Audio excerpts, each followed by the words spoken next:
Hello everyone, today I'm going to go over a geared Guild Wars guide. This is for the Scoundrels Alliance, so Paladins and Denied. I'd like to put a big shout out to Zero the Captain of Paladins and Claptrap from Denied for helping out put this video together. We actually recorded it a few days ago, but we realized there was some outdated meta things that we need to fix, so I've just kind of done this again on my own. But they put a lot of work into coming up with a lot of these teams with me as well. This is the third video in a series of videos we did. The first video just goes over like how the Guild Wars UI works and how to like set your attack teams and everything in game. The second video goes over how the AI works on defense. This video in particular is just going to go over attack and defense teams and their compositions. Just so everyone knows, this is relevant as of the Brunhild Diane update, meta shift, idea shift, new characters come out and they really can change things up. So just keep that in mind if you're watching this and it's further along down the road in the future from when I actually record it. So what I'm going to do first is I'm going to go over the different strong defense teams. Then I'm going to talk about the strong attack teams. Then I'm going to go back over the defense teams and what counters them really easily, like how you can deal with them if you come across them. And then finally, I'm going to talk about placement, like ordering of which teams you should put in order, because that's very important. I'll timestamp this video so you can quickly reference it. It's probably going to be a long one, so bear with me and feel free to jump around as you need to reference different teams.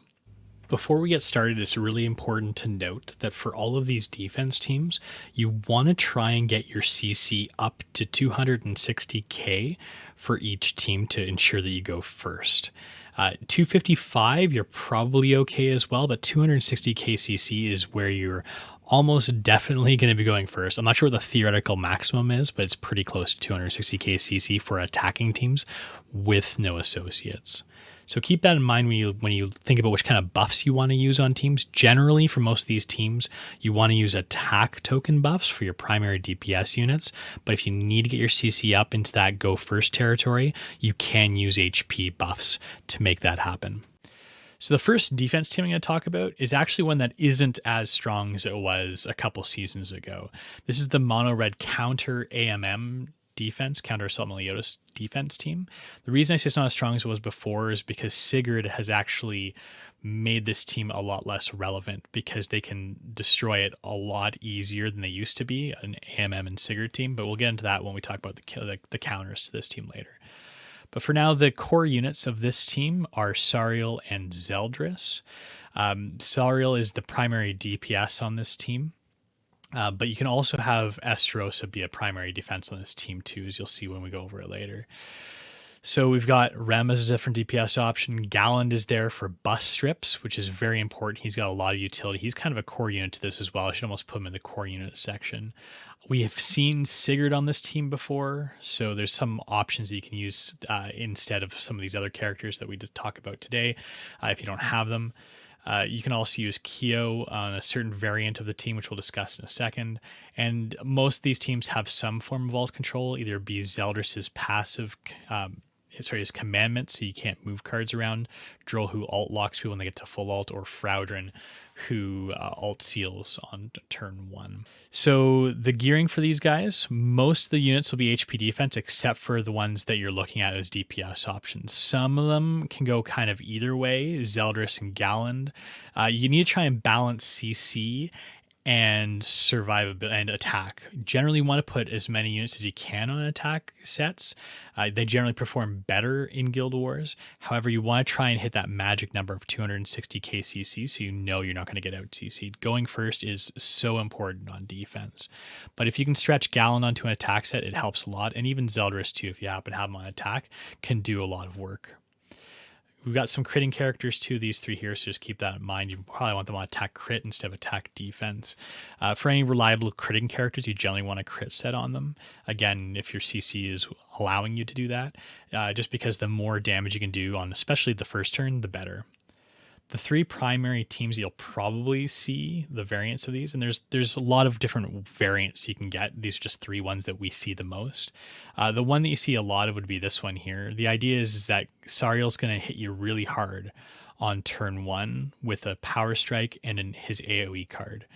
Zeldris will use his debuff card here first because it's the only debuff on this team. So it'll be Zeldra's debuff, Sariel AoE, and Sariel Power Strike. So pretty much you're going to kill a unit, especially if it's a green one on the opponent's team.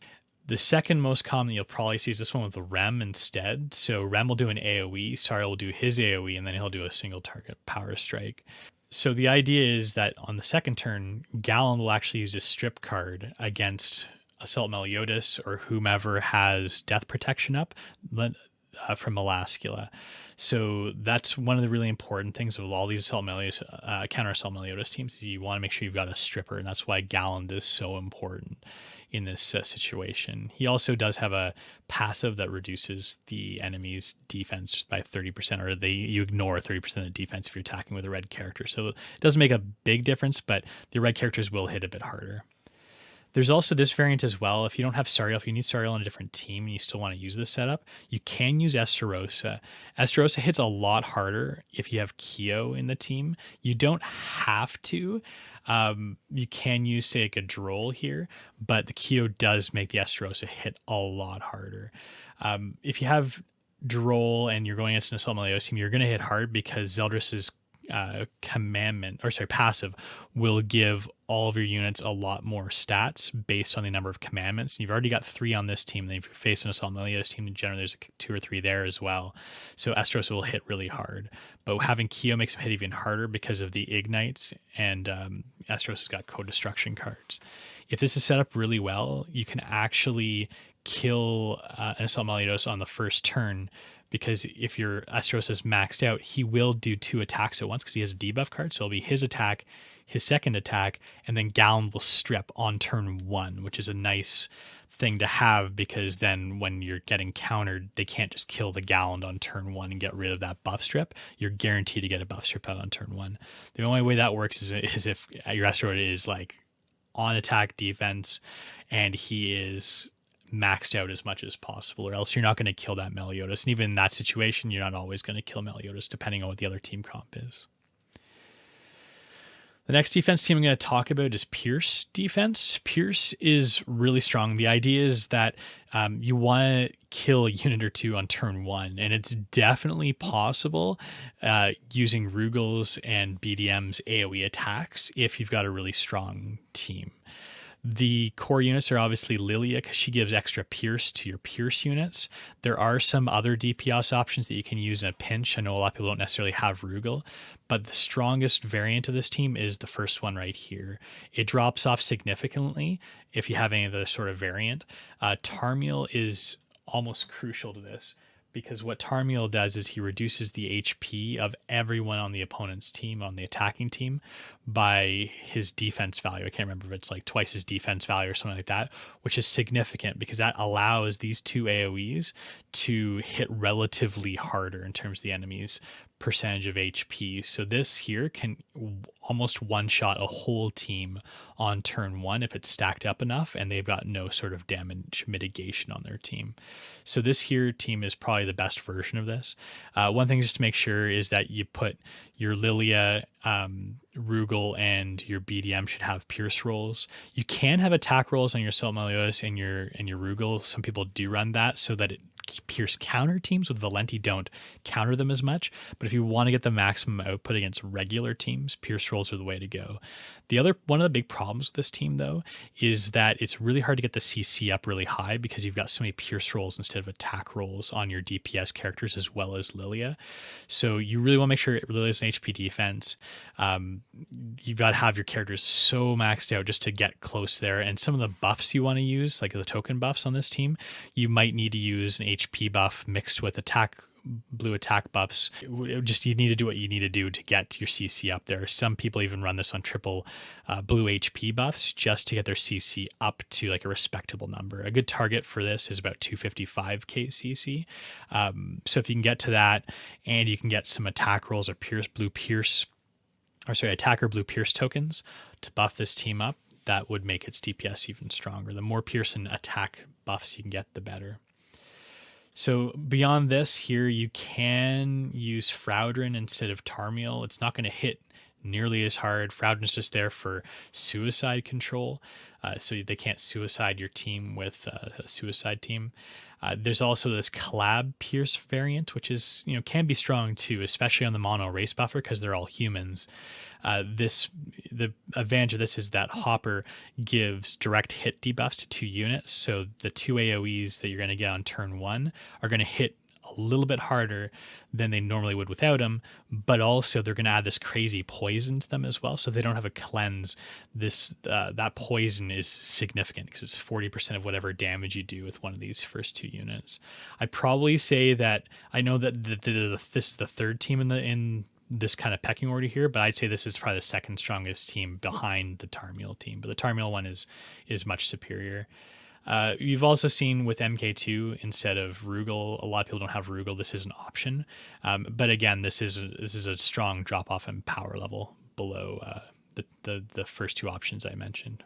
Okay, going into the Ignite defense team. This team is really good for demolishing T1s. That's kind of what it does well. It does really poorly against Assault Meliodas matchups. The idea here is that we rely on Kyo to get ignites every single turn. Like, you're guaranteed to have ignites on your opponents, except for very strange fringe situations, which we're not really going to talk about here. Mon speed and even some other units that we show you here have weak point attacks, which do really well because you've got a guaranteed weak point target every turn. Mon speed is your primary DPS unit typically in these Ignite defense teams. Other great units to mention too, Festival Zeldris. His passive gives everybody on the team bonus stats for every debuff on the enemy team. And you're going to have 8 debuffs every turn, so you're pretty much going to be maxing out his passive every turn, giving everyone a big stats boost. You can also have Esterosa as an Ignite team attack option here, DPS option. I don't have him in any of the 3 teams here, but he can be used in a pinch. One of the reasons he's not really the preferred option, even though he does do well on Ignite teams, is that because he's red, he's going to be attacking a different target than all the green units. The green units are always going to prioritize the same target, so you can get that pressure on one target, whereas if you have an Esterosa, you're going to be splitting your focus. The same kind of goes for Cusack too. Cusack can make Festival Zeldris hit a lot harder because of his passive, depending on the team that's coming up against you. Easton's got a heal block card, which is really strong. She always uses it on turn 1, but she also has a weak point attack as well. So Easton's a pretty good one to have, and you can actually put her on attack defense to pump out a lot of attack or DPS on the enemy team. So other than that, here's the 3 teams that I think you're just going to see the most common. This is a really good one, and taking over the placement too. What happens here is that Zeldris will use his AoE, like Pumpkin Bomb's no damage skill.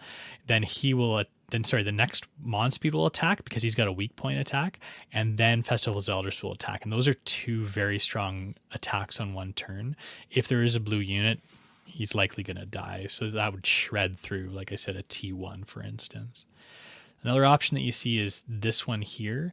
A lot of people go with this route because they like the Festival Zeldris commandment over the Monspeed commandment. Monspeed commandment is very powerful because it makes it so that the enemy team can only move cards or merge cards get ult. But Festival Zeldris' commandment protects you against critting. The nice thing about this team is it doesn't rely on crits at all, so you don't have to worry about getting affected too much by Zeldris' commandment, but it does help against the Assault Meliodas teams, the T1 teams of the worlds that do rely on crits. If you don't have Festival Zeldris, another option that you see very frequently is this one here. This is Red Zeldris, gives everyone stats boost based on the number of commandments, and you've already got 2 on your team. Not to mention, if they come in with an Assault Meliodas team, you've got even more commandments to stack your stats. All right, the next team we're going to talk about is the Merlin defense team. So the Merlin defense team, obviously the core unit here is Merlin. Another core unit I'd say is probably Ram. She isn't necessarily used in every variant. If you use Ram, you typically don't have very much ult control. So you'll notice here that sometimes you'll have like either an Athena, or you can even have a Droll, a Fraudrin, or an Anashi in place of the Ram, or sometimes in conjunction with the Ram to give you a little bit more ult control. This team is very easily suicidable if you don't have an Athena in it, so you'll often see it with Athena. You've got lots of different DPS options on Merlin teams. Rem is a great one too. If you really boost the unknowns with Ram and Rem work really well together.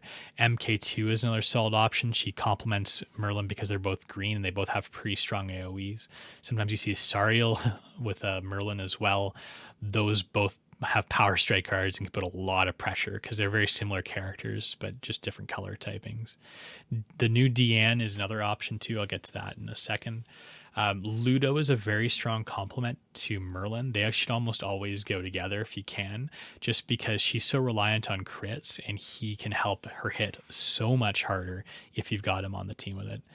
Amelia can be great for ult control, but she also frees targets. She'll freeze the unit with the highest CC on the enemy team unless they have ult.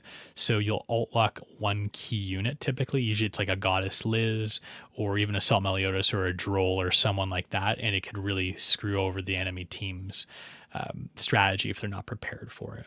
And again, we've got small controller here. So Nanashi's an unknown. A lot of people think he's human, but he's actually an unknown. So he works well as well if you end up having a Rem on your team to boost everybody's stats. For this team, you want to use a green attack tokens 100% of the time, unless you can't reach that 255, 260 KCC target. 260K is probably the preferred target for that. But the main reason is because Merlin's your primary DPS, but you almost always have another green DPS on the team as well that you can amplify with those green attack tokens.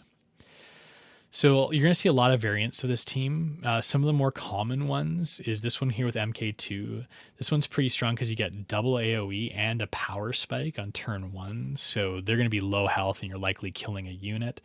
A lot of enemy teams will use a suicide team into this. So a lot of people would maybe put in an Athena to go along with that instead of the Rem. You hit a little less hard, so you're sacrificing damage for suicide control. Another variant is this one here, and again, just the double AoE is just devastating. Not to mention Merlin's got an infect card, so a lot of teams, unless they have a cleanse, they can't heal up from lifesteal on turn 2. This plays havoc with a lot of Assault Meliodas teams, especially because not all of them have a cleanse readily available. So you get 2 turns of pressure before the Assault Meliodas teams can really ramp up. This team here is an interesting one as well, this Full Unknowns team. You get a lot of stats from Rem, and then also Amelia will freeze lock a unit. So this one's a lot harder to deal with, especially if the enemy team doesn't realize who Amelia is going to freeze lock. And it's important if you ever go into one of these, you identify which unit that is, because if it's Assault Meliodas, it can ruin your Assault Meliodas team if he just keeps getting frozen over and over again by Amelia. A newer team that hasn't been totally tested yet, we saw a little bit of it on JP, is stacking Merlin with green Diane. This helps counter Assault Meliodas teams a bit better because on the first turn you're going to get the AoE from Merlin, you're going to get power spike from Merlin, and then you're going to get a buff strip on turn 1, which is a really huge combination. So whatever unit the green units focus on, it might be Droll, it might be Chandler, it might be Assault Meliodas, depending on who's left on their team, you're going to kill and then strip that Molaskula death protection. Ludo's there for damage amplification, and same with Rem. Or you can also use Athena here, or just another alt controller. I don't even have up here, but Droll, Athena, Nanashi, any of those work in this last slot. She just gives extra bonus damage to Merlin, so it's always nice to get a stronger turn 1 play. T1 defense teams. T1 defense, you see a lot more of T1 on attack, so it's a little bit more rare to get them on defense, but he's definitely a viable defense option. Core unit, obviously T1. Goddess Liz is pretty important, but she's not always necessary here. Gother helps amplify the damage. But yeah, this obviously centers around T1 almost exclusively as your DPS option. You get a little bit of DPS out of some secondary units like Derriere, but you're really counting on T1. There's, if you look at the most popular teams, this is probably one of the more common ones you're going to see. It's a really hard one to deal with. Generally, if you're bringing T1 on defense, you're probably bringing Goddess Liz on defense too, because they usually pair really well together on attack. So if you're using them both, if you're using T1 on defense, usually it's just easy to bring Goddess Liz on defense to make this team, which is really strong. One of the problems with this team, though, is you don't get a lot of damage output on turn 1. Goddess Liz will shield. You'll get pumpkin bombs from Gother, and then T1 will use one of his attacks. The second turn he'll follow up with a second attack most likely. I'm not sure if there's a card situation where he wouldn't use his flood card. So you do have that kind of issue with his team. That being said, the survivability from Goddess Liz, this ramps up Gother's passive every turn. Darrier's taunts are really annoying and gives T1 time to do T1 things. If you don't want to use Gother, actually, I think a stronger option is to use Ludo. The only problem is he's so important on other teams. Ludo will help amplify T1's damage equivalent to or even maybe stronger than Gother's, especially early on. And Ludo just has better attack cards and can do more DPS than Gother. Gother gives you a little bit of all control, but Ludo can hit hard with his Rupture card especially, but also his single target card can do a lot of damage. Ludo, if you can get him on an attack set, he if you know that you can out CC the other team on like a really strong attack set, that makes him even better in these situations. And another alternative, if you don't want to use Godless Liz, you can use something like Chandler. Chandler will just be really annoying to get through as well, for similar reasons to using Derry. And I guess you could use Derry in this situation as well and still get the passive from Green Gother proccing. There's lots of different variants you can use here. I've even seen some alt control variants too, using particularly Droll. Since he's a giant, you can slot him into a lot of these here, and you'll still get Green Gother's passive going. So some people might use Droll in the final slot here instead of maybe instead of your tank or Goddess Liz. The next team we're going to talk about is Bond team on defense. Bond teams are very frustrating because to attack because they rely on so much RNG. You never know what's going to happen. A lot of the other comps are a little bit more predictable, but Bond teams, you never really know. If Bond gets a turn with like a double swipe or a gold swipe, you can wipe the team really easily. Or if he merges and gets like an early ult, it's pretty much game over, especially if the Bond is 6/6. So the core units you're going to have on every single team is Bond and Arthur. Other than that, it really varies. One thing I want to make sure that everyone knows too is you use HP tokens on this team because really Bond is your primary DPS option and it makes everyone tank or gives a really high CC. You're almost never going first against a Bond team, no matter even the weaker ones, because they get the opportunity to use 3 HP buff tokens on defense. So you can really mix or match a lot of these options, but the best units to use, in my opinion, are probably Athena, so you can't get suicided, because one of the most common counters to the Bond team is using a suicide team. So if you have Athena there, you can't get suicided. Easton is really strong too because of ult control as well as her cleanses, which work really well against Assault Meliodas teams or just pretty much any team. The 2 units, though, that I think you should never use are Grimoire and Twigo, unless you really have to. They actually make the team worse. They dilute the card draw. They're really easy to kill. They really don't provide much utility. They do amplify Bond's attack, his DPS by a bit, but not enough to make them relevant. They're actually easier teams to defeat if you have these in a Bond team. We on attack often just try to ignore these two, and we try and work on the 2 key units first, because if you end up killing these 2 units, which are easy to do, and it's really tempting to kill them early on, and you can't make it through this team, if you've got like a solo Bond or a solo Bond Arthur, that's a hard team to get through, because now you're dealing with more merges early and more Bond cards with less diluted card draw. A Bond team's actually easier to beat if it's a full team as opposed to like it's just a solo Bond or a Bond Arthur.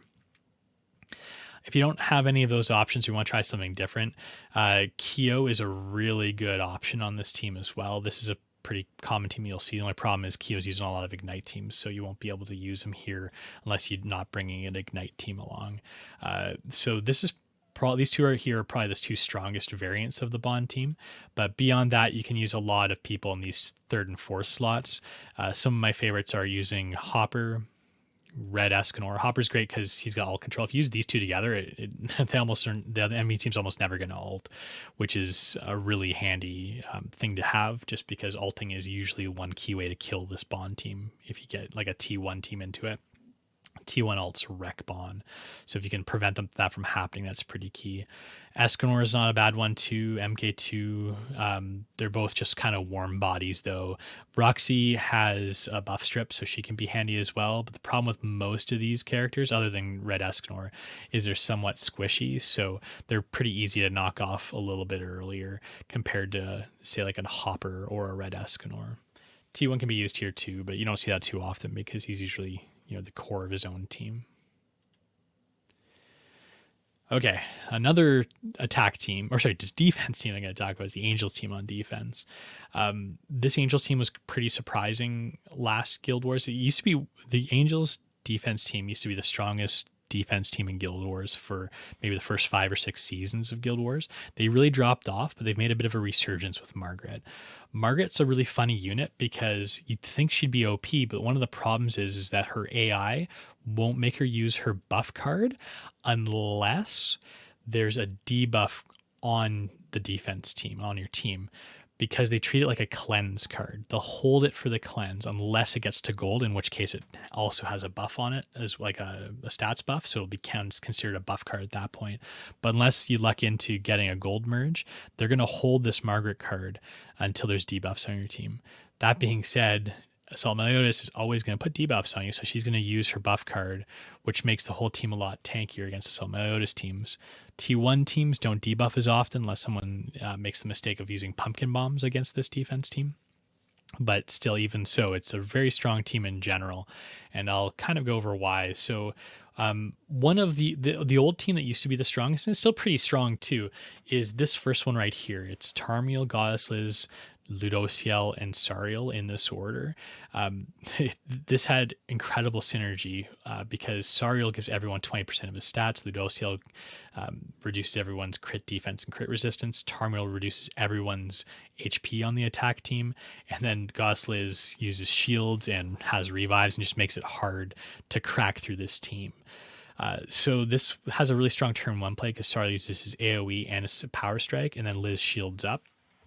So not only is the enemy team going to be really low on health, but then they also can't do much damage because Liz has got her shield up. The only problem is that Assault Meliodas teams, T1 teams, they generally do pretty well on this. Plus, putting Goddess Liz with Sariel, it's putting a lot of and Ludo, it's putting and Tarmiel too. That's putting a lot of eggs in one basket. Those are a lot of strong characters, and it's not like a sum of its parts here. It doesn't make the team so strong that it's worth usually bringing this team because you can use the pieces in other teams to make the other teams in your defense stronger. So the two Margaret teams that have really taken over the meta a little bit are these two here. It's just Margaret, Sariel, Tarmiel, and then a version of Liz. You can use Goddess Liz here too, but like I mentioned before, typically Goddess Liz is used elsewhere, either on attack or with a T1 team, so it's probably not the best idea. These teams are hard to suicide, and they're also very tanky.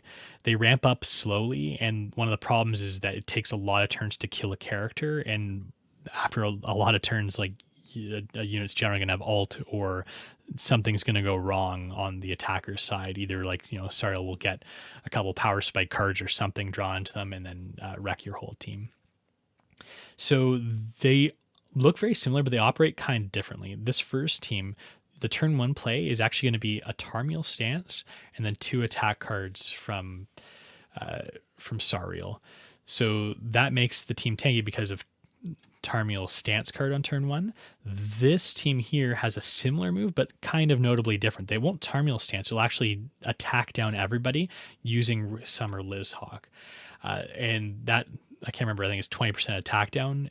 Serves pretty much the same functionality as Tarmiel stance, but it lasts a couple turns unless they have a cleanse. And just a couple turns stalling, that gives a chance for Margaret potentially use her buff if she's facing an Assault Meliodas team, but just other bad things to happen. This is really like a stall team. Stall teams are a little bit less predictable and can do really well or can do really poorly because a lot of it just depends on card draw. But they're very strong teams, very frustrating to deal with. Another variant too is just this last one here. It's kind of a riffing on this one here. If you want to take, say, your Goddess Liz on attack, but you want to still use this variant of the Angels team, you can use Green Liz instead. Green Liz is great because she's also got a buff strip. So one of the other great things about this variant, and this is probably the one I'm going to be running, is that if Sariel can kill Assault Meliodas, she's going to strip him. Most likely, I guess, not necessarily because the typing is different. She'll actually strip blue units or over Assault Meliodas, but if Assault Meliodas is the only green unit on the field and there's no blue units, she'll strip the death protection off of Assault Meliodas. So this can have a strong turn 2 play, especially if Sariel procs death protection on Assault Meliodas on turn 1. For this team, For the buff tokens, one thing that a lot of people would think is that you want to go blue buff tokens because there's so many blue characters here with Ludociel, Tarmiel, Liz. But you generally want to go attack tokens with Sariel because he's your primary DPS. The only exception might be in this case here. You could probably get away with a mix of tokens, but really, like Margaret's not here to do the primary damage. It's mostly actually like Tarmiel getting his ult is kind of a win condition, or Sariel starting to pick off units slowly. So using Tarmiel, like just red attack buffs, is probably the best, but you can also get away with maybe some blue ones as well to help amplify those units. The other thing about Margaret too is that I guess I should probably mention Margaret gives additional stats to all angels every time an angel uses a stance or a buff card. So these two units using stance and buff cards will make the team tankier over time. Okay, now I'm going to get into the attack teams. The most important team on attack is most likely the Assault Meliodas team. It has the potential to run through towers, especially if you get good luck, and it can beat most teams, even teams that are designed to counter it. So the core units here is definitely Assault Meliodas, but Sigurd is almost as core as Assault Meliodas is, and also Red Melascula as well. The way that this attack team plays out is Melascula's death protection is so important. If either Assault Meliodas or Sigurd end up dying, they don't actually die. They get death protection for a few turns because of Melascula's passive. It's really important when you're gearing up this team to make sure that Sigurd has less HP than Melascula, so that any units that are going to target a red unit, they're going to target Sigurd. If they kill Melascula first, you kind of lose out on that whole death protection benefit. So you want to make sure that Sigurd's the one getting targeted. So these three are kind of the core units here. To be honest with you, I should really I really want to stress that as much as possible. If you can get these three together, it makes the team really strong. And the fourth unit can be a lot of different options. Sometimes people don't have Sigurd though, so there are other opportunities, but it does make the team significantly weaker if you don't have Sigurd on the team. The reason Sigurd's so important is because you're often going second, almost always. If you're going first, you're probably going to win no matter what. But if you're going second, the other team attacks into you, giving them defense breaks because of Assault Meliodas' passive.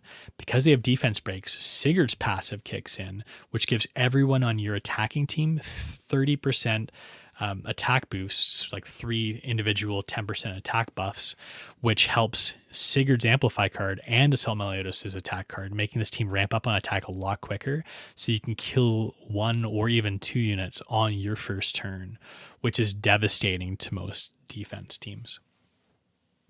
So that being said, just looking at the different kind of variants of who you can use here, this team here is probably the most common, but Droll is falling out of favor. But usually people use Droll because he gives resistance buffs to the enemy team, so you can use Assault Meliodas' Amplify card to more effect.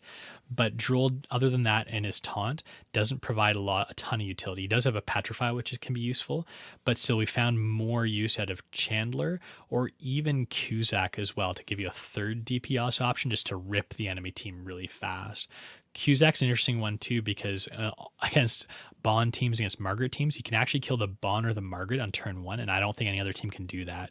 Because if you have triple attack buffs on your 3 DPS units, you can use single target from Melee, single target from Sigurd, and a single target from Cusack, and that should kill almost any unit, including Bonds, which is something that's really powerful. That being said, Cusack does have his counter card, so if he gets death protection procced on him, you toss up his counter card, he's going to do a ton of damage. A lot of it's based on like the HP remaining that he's got, right? And he'll have 0 HP remaining, so he'll do a lot of damage back to whoever attacked. Plus, the Chandler is also really strong in attack because he mitigates attack damage from the enemy team every time they attack. So it can give you the opportunity to not proc death protection against key units in situations where if you didn't have him, that death protection would proc. If you don't have Sigurd, this is probably one of the more common teams.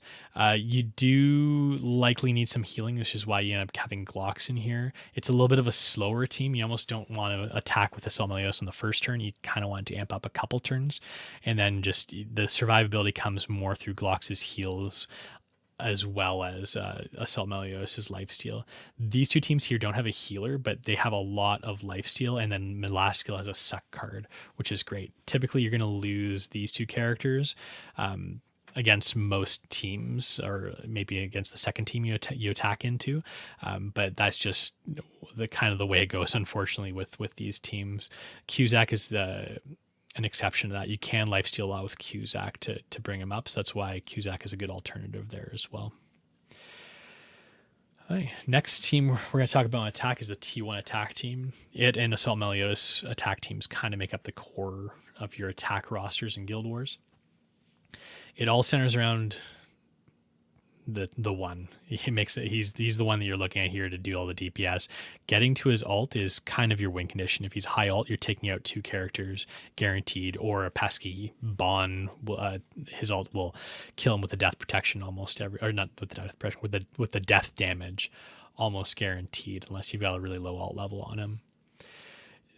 Goddess Liz is another kind of core unit to this. T1 and Goddess Liz together is, I'm going to say, very important. It makes a team a lot stronger, just because that death protection, or the revive, I guess, that Goddess Liz has, will save a lot of your units on turn 1. And if you don't have her, if you lose a unit on turn 1, it kind of ruins your whole strategy. So Goddess Liz is pretty important. However, you can use other units to mitigate damage. Chandler has it so that he mitigates whatever the percentage of attack that he attack downs people when they use a card. Derriere can reduce range damage by 25%, and Gloxinia, her commandment can come into play if you use Gloxinia, where if a character uses 2 cards, they get attacked down for a few turns, and that's actually fairly strong too, because most most DPS characters will attack twice in the first turn, so their second one will hit a lot less hard. Gother is really important. If you can get a green Gother in there and get his passive to proc, it helps with your DPS damage from your Escanor, and it ramps up after a few turns. But you can use red Gother in a pinch, and sometimes you want to use red Gother instead of green Gother if you've got both of them on your attack roster. Just depending on if you're going into like a mono red team, for instance, the green Gother, it's hard to get him to survive, even if you've got a Goddess Liz to help with the revives. King and Gloxinia are often the healers for this team. Mostly your turn 1 plays almost always rank up your healer and heal to get back to full health, so you can actually survive more than a couple turns. So here's the most common team. It's just Glue Eater. Sometimes you can use Gloxinia. Some people will use King. They both have their advantages and disadvantages. Gloxinia doesn't work as well against Angel teams, because putting a debuff on Margaret will force her to use her cleanse. Whereas if you're using King instead, you can kind of control where your petrifies, and if you use your pumpkin bombs, so you can avoid using Margaret's cleanse. However, Gloxinia's passive is very useful, again, for damage mitigation on the first turn. So if you're going into like a mono red team, for instance, you might actually be able to keep your Gother alive if you use a Gloxinia as opposed to a King because of that. If you don't bring Goddess Liz on attack, you can always use a Derriere instead. She's probably your next best option, or a Chandler. They do damage mitigation as well as like kind of protecting your other units with their taunts. The only problem is that in a lot of situations you will lose your Gother on turn 1 to, like, say, a Sariel or something, and that can make it a lot more difficult, whereas the Goddess Liz protects against that. Suicide attack team is something you'll see most people bring. It really revolves around Festival King, although you can use another strong altar instead, but it's just not as powerful as Festival King. Along usually with Esterosa, and then the 2 suicide units, Blue Frowder and Blue Liz. The way this is a very specific way that you use these suicide teams. What you want to do with this team is you want to make sure that you... Okay, well, first off, the most common team, we'll explain how that one works, is this green Esterosa, blue Festival King, and then the 2 suicide units. You can use red Esterosa, but it's not as useful.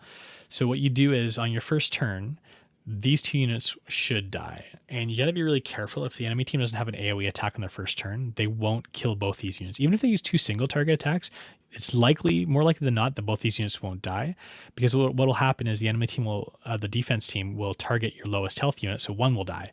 And then because their second attacks are trying to attack a dead unit, it'll be random who the second target is. So you've got a 1-3 chance that it hits this Fraudrin. So you got to be careful, because if you have 3 units, you're not going to get an ult, because you'll have 6 cards left, 2 cards from each unit, and you have a 6 card maximum. However, if you have 2 units dead, you have a 5 card maximum for 2 characters, so you'll still draw 1 ult. It's important. Whatever ult you want first has to be on the furthest left. So that's why I usually put Esterosa furthest to the left for the strategy to work. So what will happen in most situations is Fraudrin and Liz will die on turn 1 to some strong AoE, be it Sariel, Merlin, Bon, something. You'll get 1 more card, which will be Esteros' ult, because he's on the furthest to the left. So on your first turn, what you want to do is you want to use Esteros' ult, and you just want to move a card. You don't want to play a card, because if you use Esteros' attack card, Esteros will get attacked down. If you use Esteros' stance card, you don't want to use it because you want to use it for next turn. If you use either Festival King's cards, he's going to get attacked down, and you don't want him attacked down before you can ult with him. So you just move a card. The only way that doesn't work, though, is if you're going up against, say, like a red Zeldris because of his commandment. So you just got to be careful about that. You use this, and if you really need to, you can use Esteros' attack or his stance card. The second turn, you ult with Fest King, and then you use Esteros' stance card. That will protect Festival King against any buff strips for a turn, because Festival King has abyss damage, and it takes a couple turns potentially to full wipe the other team. So you want to make sure you protect them, because a green Elizabeth, a blue Derriere, a red Gallon can strip that abyss damage off of King. You want to protect that from happening. And hopefully within a couple turns, everyone's dead. But if not, what you want to do is just try and ramp up your ults again and finish off whoever's left. There is an alternative to this team. You can put Amelia in here with Festival King, and it works in a lot of situations too, because you can get Amelia to freeze out a character if there's someone with an ult drain, so you can get 2 ults off, and her ult is pretty powerful. It's stronger than Esterosa's, so this is a pretty good 1-2 punch, especially if you need Esterosa elsewhere. Another thing you see sometimes is this one with just 3 units. The way this works, this can actually get double ult with King. What you want to do is you want to gear up this Elizabeth to make her as strong as possible. If Fraudrin dies turn 1, you'll get Festival King's ult. You'll use it, and then she'll die in the next turn or 2, which will give you another couple orbs, a free heal for King, and a cleanse. So you'll be quicker to getting his second ultimate within a couple turns. So this is kind of a cool variant to use as well, especially against, say, like Angel teams too, where you don't want Esterosa debuffing the other team, because Margaret will end up using her cleanse, which is bad for suicide teams. So this is another alternative as well, and this can be used against Bond teams too with great effect. So one thing, another specialty team that you could bring on to attack is a Pierce counter team. There's a couple of variants of this, either centering around Lostvayne, Meliodas, or Bon.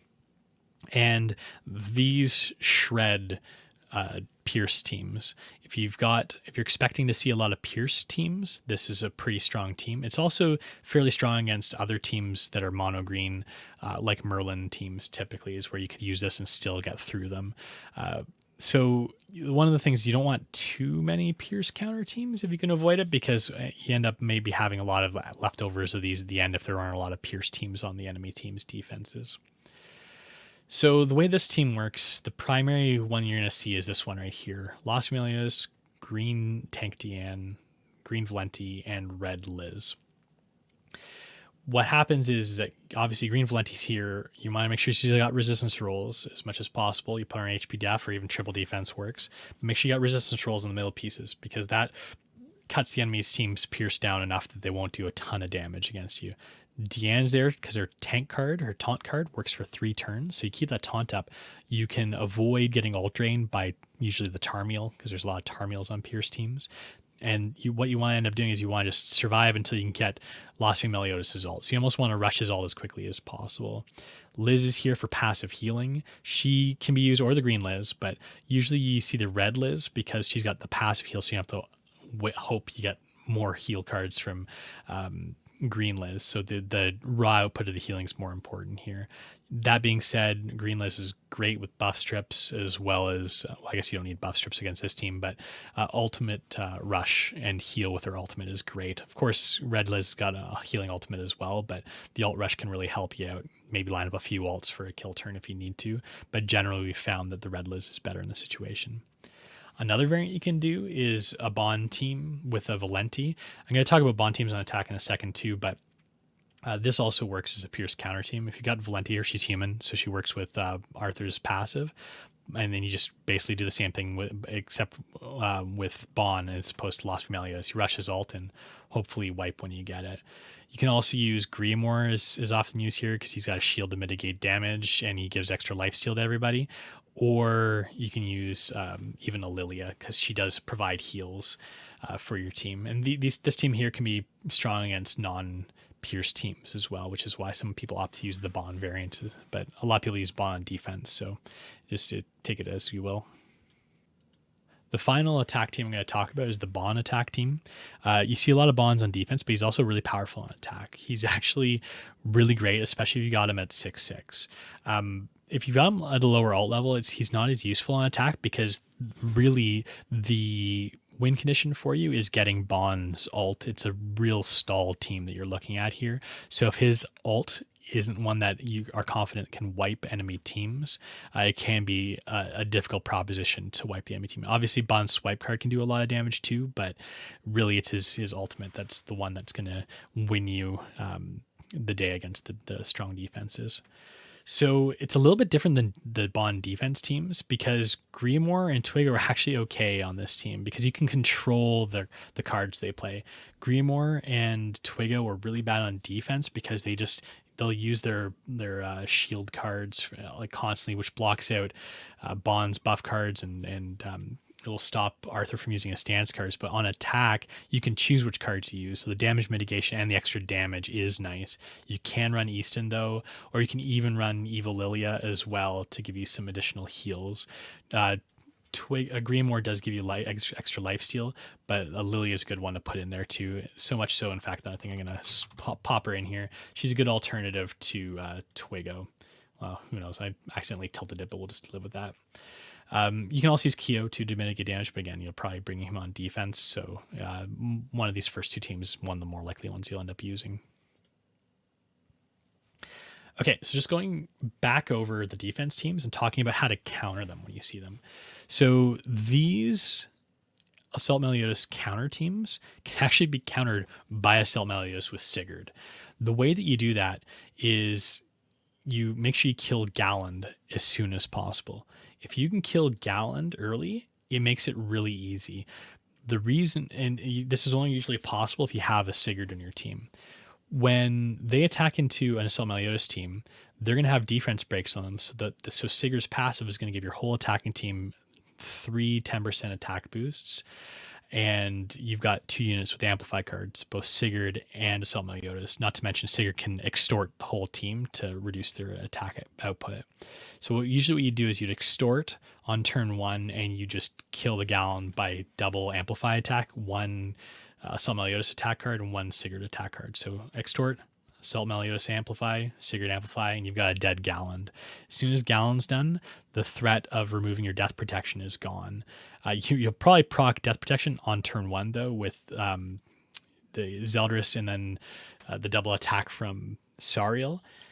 However, it doesn't matter at all because you're just sitting there with death protection and everyone's going to attack into your Assault Meliodas. All of these units are red except for Droll. So Droll will use his really weak AoE and his single target attack on a different unit other than Assault Meliodas, but it doesn't typically make much of a difference. So all you do is just slowly pick off targets one at a time until they're all gone. The best way to handle it too is you want to wait until Assault Meliodas or whoever has death protection is up, so you can lifesteal before finishing them off. So sometimes stalling for the last turn or two, if you're killing them too quickly, is in your best benefit, so you can go into the next team with higher health. You can also use T1 against these teams, especially if you don't have Sigurd on attack. T1 teams, one of the problems with them is you're typically bringing in a Green Gother, and Green Gother is hard to keep alive here. He's almost always going to die on turn one. Especially one thing you want to think about with Green Gother is don't give them too high of resistance rolls, because Sariel does more damage against resistance rolls. So if you've got his high resistance, he's almost certainly going to die, procking probably Goddess Liz's revive. And then following turns, like Galen's going to strip any shields, and everyone's going to attack into Gother, attack into Gother, attack into Gother. So unless you get lucky with a lot of heals, or somehow you luck into a lot of DPS early, your Gother is likely going to die. That being said, T1 teams almost always get through these teams. You just want to try and get rid of the threats early. You say your Sariel for the DPS or some of your alt control control-y characters, but you're probably going to be going to the next team without a Green Gother. Pierce teams, countering Pierce teams, generally bring a Pierce counter team. I mean, like, duh, right? If you've got a Valenti, it's a great way to do it. That being said, if it doesn't have the Tarmul, and even if it does, I'd say that some teams can still get through it. If you can out CC them, like it's easy. Like you can bring in like a T1 with a Goddess Liz, you can shield up. That mitigates a lot of the turn one damage. So that's a really easy counter to these teams if you can go first. But if you can't, surviving on turn one can be difficult against a Tarmiel based Pierce team if you don't have Valenti. So Assault Meliodas, especially if they're not full health, the whole team, you're likely using a unit or two on the first turn. Assault Meliodas teams can't heal up very easily except life steal, so it makes it really difficult to come out of it unscathed. That being said, if you're attacking into this with an Assault Meliodas team, if you have a form of damage mitigation either through Chandler or Gloxinia, both of those will reduce the attack stats of the Rugals, the BDMs, any of the DPS units, so you will take a little bit less damage and have a bit higher chance of surviving that turn one play. T1 teams going second, similar idea. You might even lose your T1 or your Goddess Liz or your King or your Gother to the double Pierce they have on their first turn. So it's really difficult to punch through it without a Pierce counter team, but it can be done. Just like the Assault Meliodas teams, the T1 teams can take advantage of Glox's commandment because a lot of people run Gloxinia with T1 Glue Eater teams. Glox's commandment can reduce the attack of the Rugal or the BDM, whoever attacks twice in the first turn, to significantly reduce their damage output and give you a higher chance of surviving that turn one play. Any of these other ones is completely different. Because Tarmiel doesn't reduce your HP enough, you can weather the storm for the first turn. You'll probably be like, maybe 25 to 50% health for most of your units, and depending if you have a T1 team, you can just heal back up and just try and start whittling down either Lilia to get rid of the Pierce bonus or the DPS units here if one of them is more vulnerable, until you slowly pick each one off one at a time. It's not a guaranteed win, but it is an easier path to victory. It is a prospective path to victory. Okay, so the Ignite team on defense, if you have Assault Meliodas against this team, it's so easy, especially with the Sigurd. I've talked about the Sigurd advantage before, but you can just usually peg off Keo on turn one. Even if you don't have Sigurd, you can usually peg off Keo on turn two. As long as you have a Melascula protecting your Droll or your Chandler, whatever your blue unit is, you're generally okay. Like you can easily get through this kind of team within 4 or 5 turns, maybe at most, and your Assault Meliodas is going to ramp up pretty heavily. The units you got to be kind of careful about. This Festival Zeldris, his passive reduces your crits. You don't necessarily need them to get through it, but Assault Meliodas, Sigurd, they all kind of rely on crits. So you gotta, and not to mention that this Festival Zeldris can hit really hard even without the ignites. So after you kill Keo, I'd say your primary target would be the Festival Zeldris if he's on the team, just to make sure that you get rid of that crit down as well as that extra DPS. Mon Speed doesn't do a ton if they don't have any debuffs on you, because his weak point card hits like a wet noodle, and Droll doesn't do too much damage. He's mostly there for ult control anyways. So I mean, it's kind of annoying that he's got ult control, but you don't need ults against this team if you're Assault Meliodas to finish it off. This team shreds T1s. Never take a T1 team into this unless maybe you're confident you can go first and kill the Keo, but even that's not a sure thing. If you rank up T1 and double smash into him, you're not going to kill him unless you get like a lot of crits and some luck there. So Assault Meliodas is almost always used against these teams. You can also use Bond teams as well if you rush Bond ult on attack. because it's mostly green. But the problem is you'll get a lot of stacking ignites because of Keo. So you want to just rush Bonalt and go and hopefully kill the whole team before the DPS ends up becoming a problem. A common mistake that people make with attacking with Bond teams is they just play cards and like kind of play it slow, but you want to get that Bonalt within a few turns before stuff goes amiss, because even though these are green units, they're going to start doing a lot of damage against your Arthurs or your secondary units, and even your Bond too, if you let them kind of run amok. So just be careful about that and make sure you play it properly when you're attacking these teams. Merlin team is one of the notoriously like the most frustrating to deal with. Assault Meliodas can do well against them. The problem is that Merlin has the Infect card and a Power Strike on turn one. The Infect card is almost the more annoying of the two because you can't lifesteal back on your first turn, which Assault Meliodas teams almost rely on. So you have to wait a couple turns, and if the second turn follow-up has like a strong Ludociel Rupture or even a strong Ludociel attack, you might be losing a Melascula, Sigurd, or someone on your second turn, or on their second turn, even if you wither the first turn. More likely than not, you're going to lose your blue unit, Droll, Chandler, Cusack, whoever you bring in your Meliodas team, and proc the Melascula's death protection, but then following that, like it's not hard to lose a second unit if you come onto this with the Assault Meliodas team. If you've got Gloxinia, it makes it a little bit easier, but usually when you have Gloxinia, you don't have Sigurd, so it makes it proportionally harder to kill people turn one. If you do come with an Assault Meliodas team, one common opener though is to extort and then double amplify into Merlin. That will often kill the Merlin on the first turn, and then even if you die, you're going to have an easier path because whoever follows up on an attack will get to go first. T1 teams you'd think could do pretty bad against this, and they generally have a hard time. But because of Goslis's death protection, you're going to survive turn one because you can rank up K and heal. You can cleanse the infect and get everyone almost up to full health again. The only problem is you're generally getting a lot of attack pressure on your T1, and T1 does less damage when he's got lower health. So a lot of it just depends on how many Merlin cards they end up drawing. You want to try and maybe kill the Ludociel, or if you've got the opportunity to triple tap and kill Merlin, to do that. And once you kill Ludociel or the Merlin, generally the DPS of these teams drops significantly. This team is also very suicidable, unless they have Athena or like a Droll or someone who protects against suicide. If you can suicide this team, it's often a good option, just because it is very vulnerable to it. If you are suiciding to it, make sure you put your extra attacks into Merlin so that the Abyss damage, because you need to hit her 3 times. Like one strong ult doesn't do it, and even the Abyss damage won't do it. You need to attack her 3 times. So just make sure you pour your attacks into the Merlin. The rest of the units will probably die to the suicide, Abyss damage, or whatever strong ult you use. T1 defense is another hard one. Assault Meliodas generally does well against this. Again, the thing you need to watch out for is just getting hammered by T1 in the first turn, just making sure you know which unit's getting targeted. The other important thing to know is when you're attacking in, because you got to deal with this Gosli's revive. So, and also T1, if you're going with Assault Meliodas, he cleanses all the attack breaks on his third turn.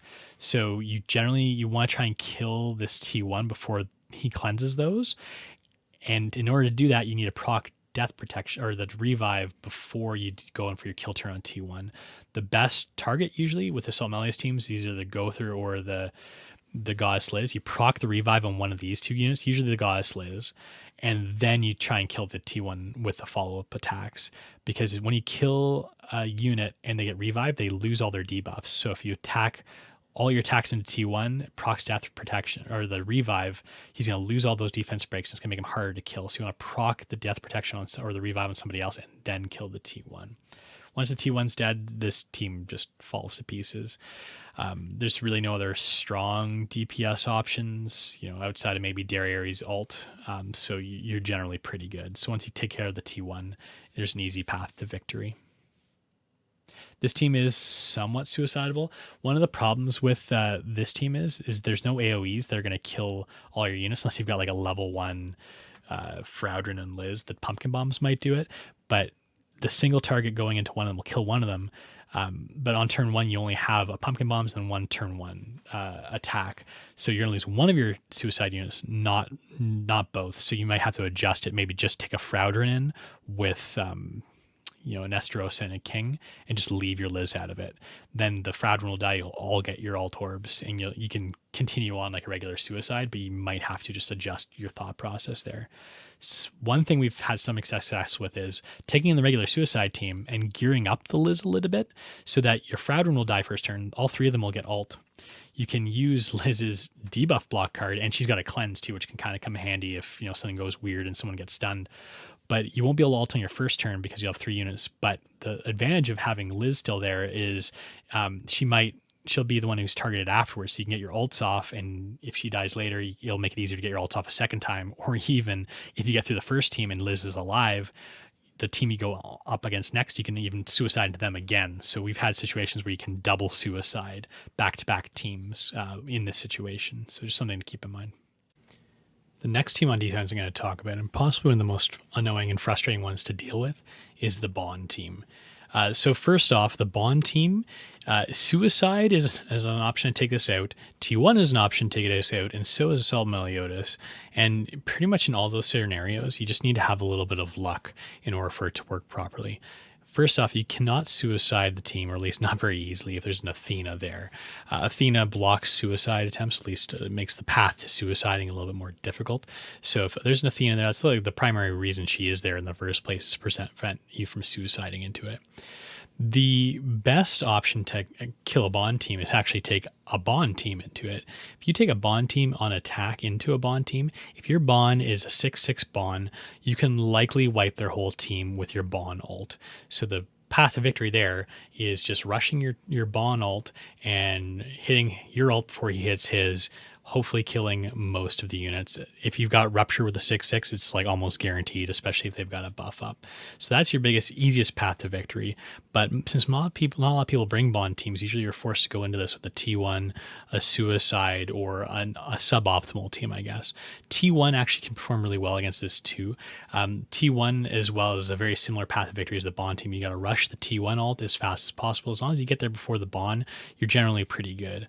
One of the biggest misplays that I see when people attack a Bond team with a T1 team, though, is they try and slowly chip away, maybe try and kill like the Keo or the Hopper or something for like an easier target first, and then go into the Arthur and the Bond later. The problem with this team is if you let it go for too long, you're going to die. You're going to get a turn where Bond eventually gets his ult, or he gets a couple swipe cards, and you're increasing the chance that you're gonna have that unlucky turn, especially if you kill a couple of units. If you kill a couple of units and you only have like a Bond or a Bond and an Arthur, then most of the cards that come out, well, all the cards that are coming out are gonna be Bond and Arthur cards, which are gonna hurt you the most. So you want to ramp up to your ult as soon as you can and get that ult off on your Bond with your T1 to kill him, or even just the Arthur, and then just hope that you can get it again before Bond gets his ult. If you've got to have a T1 at a decently high ult level, I'd say at least probably 4/6 to guarantee that you're going to kill that Bond with an ult level. And again, it depends on how many gray buffs or passive buffs Bond has, or how many blue buffs he has. The other thing to keep in mind is with Bond teams, knowing when to forfeit is really important. If you take a suicide team in and you get like most of them down really low, but you can't quite kill them, and maybe they've all got Bond's blue buff up, you want to forfeit before it goes back to their turn, because on their turn, Bond's heal card heals for 30% of like the diminished HP or whatever it is. So if they're really low, they get a big heal. You want to make sure you forfeit out before that happens if you don't think you've got the prospect of being able to ult them again or finish off the key units. Then just let another team come in after you, and it'll make the job a lot easier. If you let them heal up, it can be a big issue. With Assault Meliodas, it's a very similar strategy to you rush ult as fast as you can with Assault Meliodas and hope that your ult and maybe a couple amplify cards can end up killing the Bond. Bond is your primary target. If you can kill the Bond, this team falls apart. Problem is, killing him is generally not easy because of how just raw tanky he is. One alternative way to go at this guy is if you have an Assault Meliodas team with Cusack, Sigurd, and Assault Meliodas, if you triple amplify, or sorry, double amplify and do a Cusack attack into him, you can kill him if your units are strong enough. So you can kill him on turn 1 before Arthur gets his stance up with that kind of Assault Meliodas team. So that team hard counters this. And again, once that bond's dead, the rest is easy cleanup. So just things to remember, especially Suicide too. Suicide doesn't always work as planned. Like you may not wipe out the whole team unless you've got a really high ult level and maybe attack crit UR gear on your Festival King. You might even have to try and get your ult twice with King, which is possible because this is a slow ramp up team, so you might have the opportunity to do that. So just remember that if you don't kill him and you don't see the prospect of it happening, just back out and let the next team come in. A full bond team at half health is a lot easier than like a solo bond at full health or like an Arthur bond at full health. The final team I want to talk about is the Angels defense team. This is a really frustrating team to deal with, and the different variants kind of act differently as well. So the one that we're seeing a lot more these days are these two with the Margarets. The biggest thing you want to remember when you're attacking into this is you want to try and avoid debuffing their team unless you can petrify or somehow freeze out the Margaret. Margaret will not use her buff card unless it's gold, unless they have a debuff on them. So you can prevent them from using that buff card and really making them like extra tanky for a couple turns and doing more damage for a couple turns by just strictly not debuffing them. So if you come in with a T1, which is actually a good composition to go into these guys with, you just want to make sure you don't use Go Through Pumpkin Bombs. You don't petrify anyone other than Margaret because she'll just cleanse it off. And what you want to try and do is you want to try and start working on a unit. Generally, most people will try and work on the Margaret because once the Margaret's dead, it makes it a little bit easier to deal with because you don't have to worry about those cleanse buffs. And then also, everyone loses their extra stats from all the buffs and stances that have been used before because that's what Margaret's passive does. Sometimes people go into Sariel. Sariel's kind of a tricky one, especially if you go in with a T1, it looks like the tempting target. But if Sariel gets an AoE, he does lifesteal a lot, so it can make it a very frustrating target to whittle down. Margaret is a little bit easier to whittle down in that aspect in terms of her AoE is not going to do a ton of damage typically in these situations. But the other problem you have to contend with is that if you get them low enough, this goddess Liz or the green Liz is just going to heal everyone back up, making it more complicated too. If you're running into this red Lizhawk variant, you end up having it so that she attack downs everybody for a couple turns whenever she gets that card because it's the only debuff on the team. So you typically have to deal with this constant reduced attack power going in to each turn. Assault Meliodas, though, even though he does put a lot of debuffs on the other team, can get through this. Again, you just have to hope that she doesn't keep cleansing off all your attack breaks, but you can, on your first turn, especially if you got a Sigurd, get Margaret down pretty low. Killing her is a tough thing to do unless you have Cusack with your Sigurd and your Assault Meliodas, just because the turn 1 play is usually either stance card or an attack down, so a single extort and 2 amplify cards are not going to kill your Margarets, but it's a good starting move, and then just you hope you get a couple more amplifies.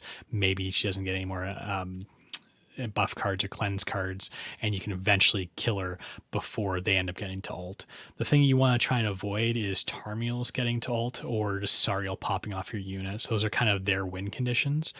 Margaret isn't really a solid DPS unit outside of her ult here. She's more of a utility character in the way that it typically works.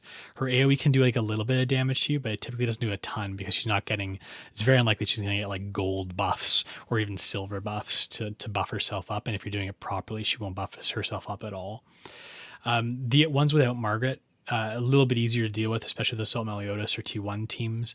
It can be frustrating and depends on a lot of the card draw that you end up getting.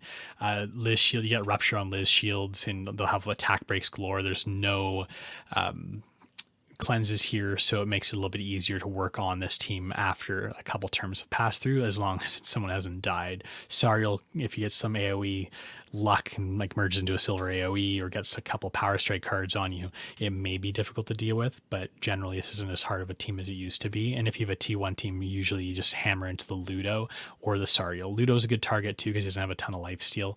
So if you want to try and like slowly work on one unit and get them down, Sariel, Ludos Yell is a good one to do there. So it's a really tough team to suicide as well, especially these two variants. Just primarily because Tarmiel will stance, so you're either going to be ulting into his stance a lot of the time, or you'll be attacked down as well here. And then if you have Esterosa on your suicide team, which is generally not recommended, you're going to attack down the other the Sariel on turn 1. So Margaret's going to cleanse, so you're going to be ulting into a Margaret, a buffed up Margaret team, so your suicide won't do nearly as much damage. So here you're dealing usually with those buffs, or your attack downs. Like, you usually don't get like a ton of damage off with your suicide unit. Not to mention that this Liz will heal up any damage, and she can even strip the Abyss card. Typically, like, the better suicide option here would probably be a Festival King with like an Amelia, maybe even, and then just your suicide units, because then you can get at least hopefully the Amelia ult off, as well as the King ult. But even then, you've still got to deal with ult drain here, buff strip on the Abyss. It can just be a nightmare to kind of deal with. So this team is very like kind of RNG dependent, but those are generally the ways that you have to deal with it. The final thing I'm going to talk about is just the ordering of teams on defense. It's really important to order them properly. If you put teams back to back that are countered by similar teams, you're just setting yourself up to get run through by an attack team or two. So what I'm showing you here is these are just different suggested defense setups. This would be your team 1, this is your team 2, team 3, team 4, and team 5 of your 5 defenses. And I'm using kind of like shorthand. So this is the Sariel counter assault Meliodas team. This is a Monspeed based Ignite team. This is a T1 team. This is Esterosa based Ignite team. This is Bond team. This is a Pierce team, Merlin team, a Sariel Angels team with Goddess Liz, and this is a Sariel Margaret Angels team. Those are two slightly different variants which are used in different situations. So instead of putting all 4 of them, because there's so many different variants of each team, I'm just going to put these ideas in general. And just remember, like, these are just suggested ideas. Try and think about how your defenses are going to play out and how you'd attack them. That's usually the best way to set up your ordering. You try and think about, okay, what team are they going to try and attack me with first? You're not necessarily going to stop anyone with your first team, because the attackers are going to bring in a counter team to that. What you want to make sure is that the team afterwards, after the team that you lose right off the bat, will counter whatever team they take into the first one. And if you keep that kind of process going, you'll hopefully be able to take out 4 or more teams if you get good RNG. So one setup that has been really common, but is starting to fall out of favor, is this order here. You start with the Sariel mono red team. The idea is you're baiting in a T1 to attack you, or a suicide team, because it's mono red. Like, why would you take an Assault Meliodas team into it? The only problem is that now with Sigurd can get through these teams pretty easily if you pair him with Assault Meliodas. So this isn't necessarily the most favorable setup anymore, especially if you plan on seeing a lot of Sigurds on attack. But the idea is they'll come in with T1, they'll clear this team, but probably lose Gother. That's usually what happens. They might not even be full health, which means that you can have a Pierce team come in and just shred that T1 team, or a green Monspeed based team, which will also shred most T1 teams. So you'll kill the T1 team. Then they'll probably bring in, if they haven't killed this, either a Pierce counter to deal with the Pierce, or an Assault Meliodas team to deal with this Ignite team, or maybe even a Suicide. And then whatever comes out of this has to go into a Bond team, which can be hit or miss, but has a potential to stop multiple teams. So once they get to this Bond team, if they don't succeed with whatever comes out of the second defense, they're going to have to throw a Suicide into it, or a T1 team, which will run into a Pierce team or an Ignite team coming out of it. T1 and doesn't do well, and Suicide doesn't do well against anything afterwards. The Suicides have been used up, so this will likely kill whatever team comes out of the Bond team. And then finally, you'll clean up with a Merlin team, which is just strong in its own right. It does well against most teams. It's just a generally good team. So you'll hopefully kill whatever comes out of the turn team 4 with your team 5. So this is a solid and was a very common setup. However, like I said, it's falling out of favor a little bit. If you want to run an Angels team, which is 3 primary red DPS units, you might want to split up into 1, the 3, and the 5 slot. Space out your red team so you're not easily countered by like your T1s coming in. So trying to bait a T1 in to kill him with the Pierce, bait another T1 to come in, kill him with the Merlin, and then have a Hard Angels team to deal with at the end. That's kind of the idea here. Assault Meliodas doesn't generally do well against this. Again, Sigurd just kind of changed that, but Assault Meliodas can also come through and just cleave through this whole tower too, so that's kind of another issue. Bond teams can stop Assault Meliodas teams, but it is a lot of RNG based setup there. So one of the newer ideas that have come out of last season of Guild Wars is starting with an Ignite team, because then you bait in the Assault Meliodas team to start you, and then you come in with a couple teams that are harder for Assault Meliodas to get through. This Angels team, especially if Assault Meliodas is kind of like lower or has lost a unit from the first Ignite team, this is a hard team to kind of chunk through. Assault Meliodas can beat it, but not necessarily. So this is kind of a hit or miss team, but it has the potential to stop an Assault Meliodas. And even if it doesn't stop him, it's probably killing a unit, and then Merlin can follow up and hopefully polish off whoever's left coming out of there. But if this team stops Assault Meliodas, they'll probably take a T1 or a Suicide team into it, which are both not sure things. This is one of those frustrating teams, very similar to Bond. Like, you never know what you're going to get out of it. If you get good RNG, this could stop multiple teams. If you get bad RNG, they can just clear it with their first go. Merlin is kind of like a bit of a more, I'm going to say more reliable, but just like a harder team to beat in general with any team. So having them in the middle between the Angels and the Bond team, the two less reliable ones, is a pretty solid option. Plus the typing is different, like red DPS versus green DPS. Then you go back into a red DPS with Bond. So it makes it so they have to switch up their teams quite a bit. Following up with a Pierce or a T1 team at the end, or whatever strong team you have left over, is a strong follow-up play. The problem with Pierce teams, though, is generally you've got Tarmiel up here, so this is a weaker variant of this, and usually you want T1 on attack, so it's kind of like picking whatever pill you'd like to swallow there. This option here is another way to go about baiting in an Assault Meliodas team into the first one. Most people won't take a T1 team into this. They might suicide it if it's suicidal, if you don't have an Athena on the team or a suicide prevention unit. And then the second team they'd have to go into, you can go with maybe a Pierce team or one of these Margaret Angel teams to try and disrupt whatever comes out of the Merlin team. Back into an Ignite team, Bond to hopefully stop whatever makes it through that, and then finally finishing up with a T1 team. I don't like this setup necessarily too, because if Assault Meliodas gets through this team, which isn't a guaranteed thing, it can, and if you have the Angels team, it could potentially get through that, which again isn't a sure thing. It has an easy time of this, even if you just have like an Assault Meliodas and Melascula, they can get through that on their own. And then even Assault Meliodas can get through this. So like you almost look through and you're like, okay, well, Assault Meliodas can kind of cleave through these potentially easily. But you know what? You can say that about most paths to victory. It is nice if you have the Assault Meliodas bait team at the front, though, because then they can slowly whittle away people along the way and maybe get lucky. So it's tough. Like a lot of teams, Assault Meliodas relies on a lot of luck. So sometimes you might have these setups and they stop 5 or 6 teams. Sometimes you'll stop 2. It's really hard to say. It just kind of depends on RNG a lot of the time. Another alternative as well, if you don't bring a Bond team, Bond, you'll notice, is pretty key to a lot of these teams, but sometimes you might want to bring them on attack, is maybe going this route.